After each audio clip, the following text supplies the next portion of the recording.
Hunting by Stars, Chapter 12, The Death Tree. Rose. The forest out here was unending, green draped over green, woven with brown. There were few things as certain as the forest these days: death, movement, hope. All three of them could be found hidden in the wet give of the woods. Animals were less shy here than near the camp. Out here there was less to be afraid of. Not so many predators, or change for them.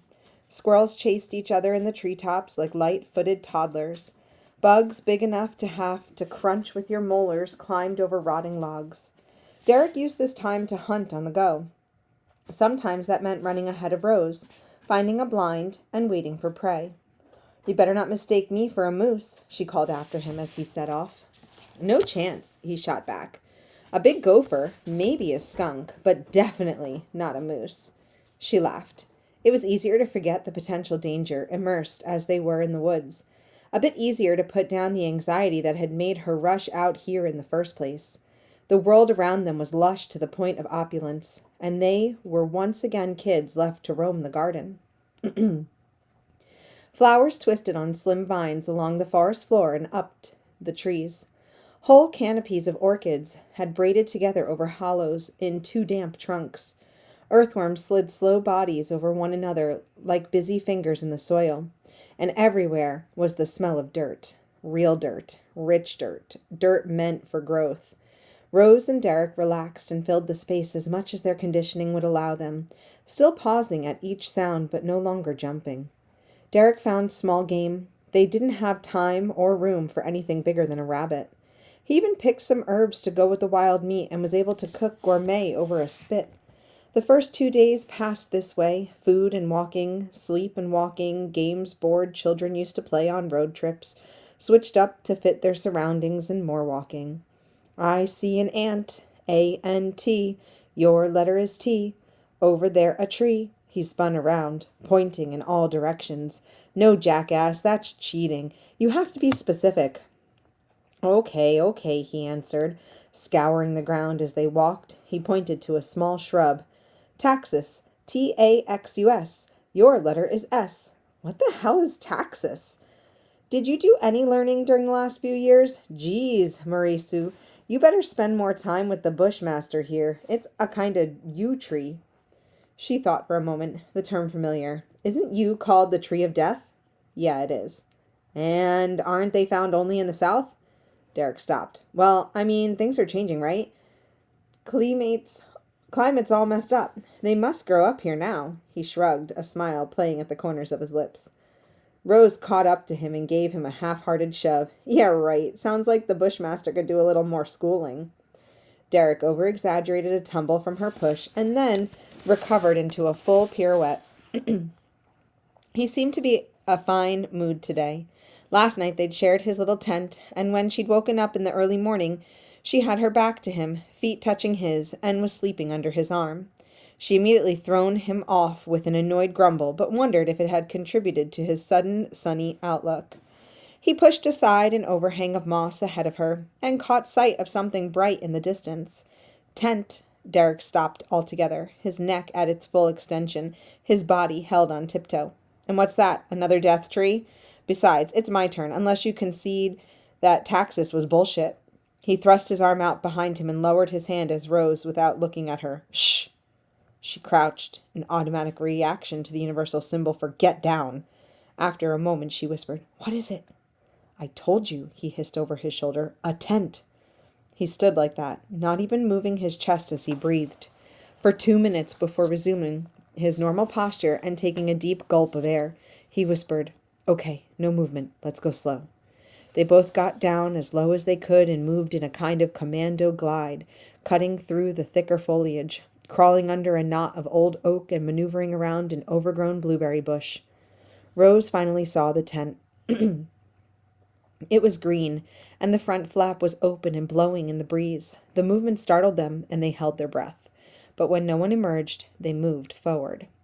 There was no use in avoiding a settlement. It was always better to find than to be found. If you were the finder, you set the rules of engagement. Being found meant being surprised, and all power was lost. Beside the first one was another tent, orange and crushed under the weight of a fallen branch, so that it sagged and billowed like a plastic bag. Opposite the pair was a third, yellow and zipped up tight. On the ground was some debris, a cracked plastic pail with the handle pulled loose, a striped sweater sprawled out like a chalk outline, an empty juice bottle. None of it was a good sign. It had the feel of quick abandonment. Out here, you didn't leave your trash behind, let alone your shelter. Only one thing could have made people leave that fast. Rose felt a rush of excitement in her dread. If recruiters had been through here, so deep in the bush, maybe that meant they were getting close to the school. Surely they wouldn't have ventured too far on foot, and there was no way a van could have gotten through this tangle, not even close. Derek caught her eye and silently motioned for her to take cover behind a massive trunk several feet away. That way, they'd have two sight lines. She lowered to her belly and made her way over. Once she was hidden, she turned back to the camp, watching, waiting. And then a feeling was released into her blood.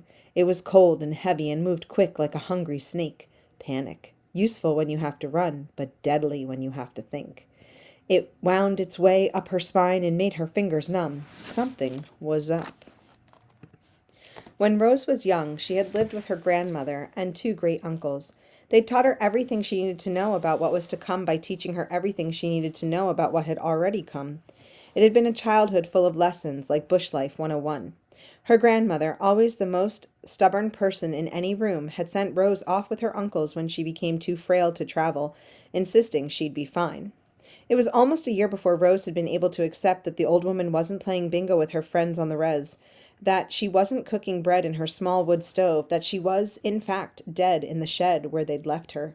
She'd stayed with the old man until, one at a time, they'd gotten sick and died. She buried her last living relative before settling off on her own, wrapping his old bones in his favorite pandolin before returning them to earth. And then she was alone, out in the woods and getting by just fine. Maybe not fine, but well enough. She ate when she was hungry, she bathed when she found water, and she listened to everything, the way the wind turned around a body, the way birds shifted their songs depending on incoming weather, the way a footstep echoed like ground thunder if you really didn't want to hear a footstep. The one sound she had never learned in all that time alone before she found Frenchie and the others was the way your heart beat in your ears in the moment you prepared for your worst fears to come true. That was the sound she heard now. Her heart like heavy hooves running. When the thought occurred to her that French's body could be in one of those tents, panic insisted that she consider the possibility. Maybe the recruiters hadn't grabbed him. Maybe it was traitors. Maybe he had put up a struggle. Maybe he'd bled out and they'd left him behind. She looked over at the yellow tent, zipped up tight so that no smell would leak through, so that no animal would be drawn in. What if she had been searching for who was in there? Once the image was clear, she couldn't wait. She stood. Derek's eyes got big. He motioned her down again, but this time she ignored him. She stepped between the trees, out in the open, and walked into the camp. "Rose!" he hissed from his position. "Hey, Marisu, what the hell are you doing?" She kept walking. If she could hear him, she gave no sign. "Jesus, woman, are you trying to get us killed?" He was louder now, having given up on stealth. "Ugh, fine!" He stood and rushed to catch up. She was already standing in front of the yellow tent. "Seriously, what gives?" he shouted now. If this was an ambush, they'd already surrendered the element of surprise.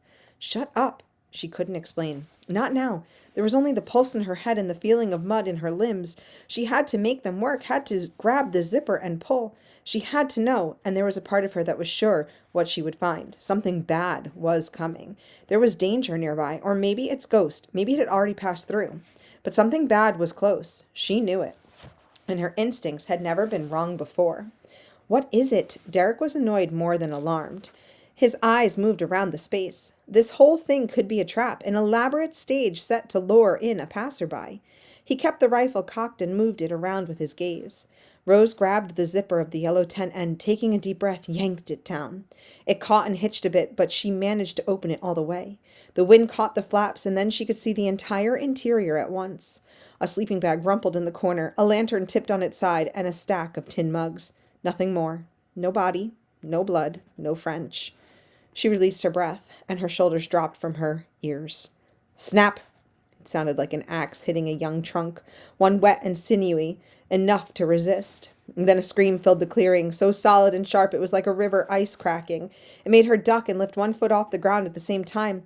She recovered quick and spun. In between the other tents was Derek, his head thrown back, mouth open, eyes a color she had never seen. So wide, so dark, both hands clutched his right thigh, his body rigid as if he had been electrocuted. And there, ripped into his calf, were the metal teeth of an activated bear trap. Holy shit! She ran over, skidding to a stop on her knees in the dirt. She grabbed the trap and tried to pull it open. It jostled around its bone like a rabid dog, but remained clamped shut. He wailed in a different tone. I'm sorry, she babbled, trying from a different angle, only to jiggle it some more. Stop, stop, stop! He squatted at her. Listen, just listen to me. He took a minute to catch his breath. There should be a spring. A spring? He pointed down at the half circle of the metal clamped around his leg. On either side. Either side. Okay, stay still.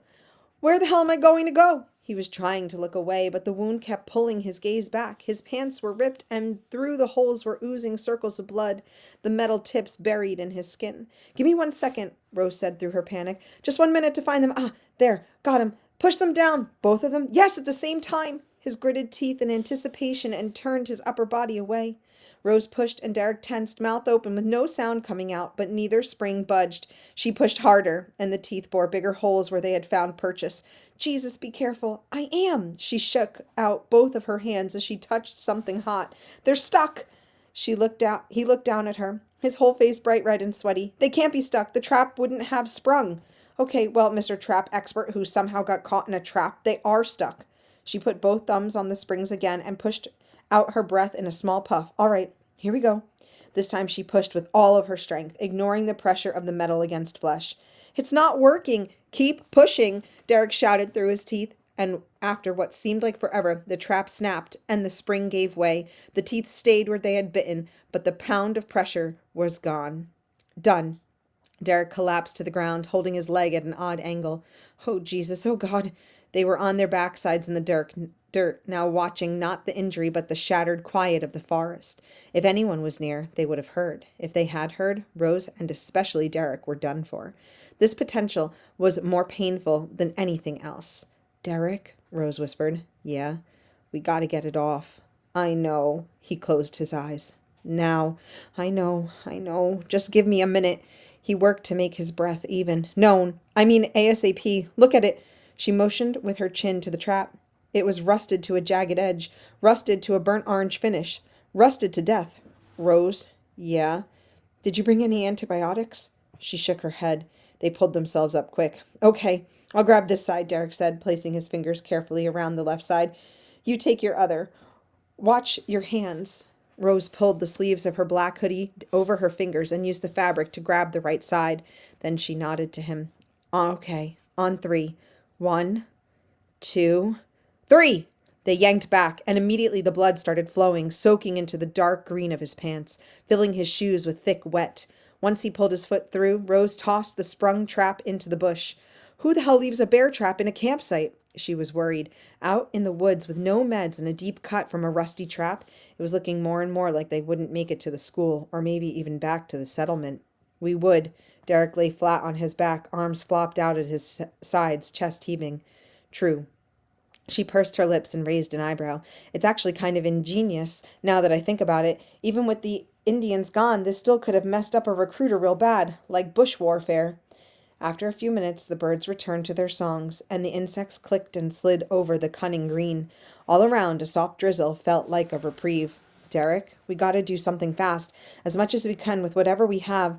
I know. He was like a little kid who didn't want to take his medicine. He pouted and slammed his fists into the ground, but eventually he sat back up.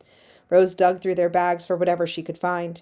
I don't see any gauze, or even better, a clean sock. She pulled a single black sock from Derek's bag and placed it on her shoulder so it wouldn't touch the ground while she kept looking. I need those, Derek protested. You're only going to need one sock or for 1 foot if you don't let me take care of this now. He nodded, but she didn't wait for an answer. She pushed aside items and tried to take stock. Water bottle, no saline, no antiseptics. Great. I can already feel my jaw tightening up. He touched his face with one bloody hand, leaving red finger marks behind. You cannot. Quit being a drama queen. She shook her head. I have some salt. Oh, great. I know, but we need something to sterilize the wound. She put the small restaurant-sized packet of salt in her pocket and tied the bags back up. Let's get you in one of the tents. This rain is picking up. They dragged their stuff and themselves to the yellow tent. It was the most intact, and the zipper still worked. Rose went in first, placing their tarp on the bottom, then layering it with the sleeping bag they'd found inside and then her own. She set up the pack sacks against the back wall and helped Derek inside, leaning him against the bags. She placed her gear on top of an open plastic bag smoothed out like a medical tray, and then turned, her hands clasped in her lap. Derek, none of this is going to be fun for either of us, but I need you to cooperate. We've got to get this done. She reached over and placed a hand on his forearm. He looked down at her hand, then up into her face. As much as this sucked, and it sucked so hard, she didn't mind caring for him. She had nothing but concern, no pity, no annoyance, no urge to cut him loose and leave him. I know, I trust you. He meant it. She patted his arm and went to work. She sliced the pant leg and peeled it back, a painful removal, since some of the blood had already started to clot with the fabric in it. Then she poured the water from her bottle first over her hands and then over the leg, rinsing it as best she could. Then she added the salt packet to the last third of the water in the bottle and shook it up. This she poured close to the skin, making sure the solution drenched each puncture. Derek threw his head back and screwed up his face, but he stayed quiet. Now that he had some of his wits back, he sure as hell wasn't going to whine. Rose tore the top elastic from the clean sock and used it to dab at the edges of the teeth marks, 10 in all, 2 of them deep enough to require stitches. They hadn't brought any needles or thread with them. They'd left in too much of a hurry for a thorough pack. Annoyingly, Rose could hear Wob in her head, reprimanding her for trying to rush off. That's how we make mistakes. Yeah, she whispered under her breath. I know, you're right. Derek raised his head. What's that? Nothing. She pushed him back down. She'd done her best to clean up the area and cover the open wounds, but the leg was already looking bad. The sides of the bigger punctures couldn't meet to start stitching back together, and there was no medicine to stave off infection. But Derek was asleep now, his sleeping bag opened over him, and they were warm enough in the yellow tent with layers underneath them, keeping the ground cold from seeping in. Rose couldn't sleep. She had a hard time even relaxing, but she stayed in the tent. She had to try to rest her body, and she wanted to keep an eye on Derek, who had already kicked the blanket off twice. She worried about a fever settling in. A small injury could mean death out here, and she was the one who had brought him along, against her will, but she hadn't exactly insisted he stay behind either. So she slept on and off, sitting up, the rifle across her lap. The last thing Rose remembered before falling into a deep sleep, the kind with dreams and amnesia and resetting, was thinking that maybe Derek was right. Maybe there was a death tree in these woods, after all.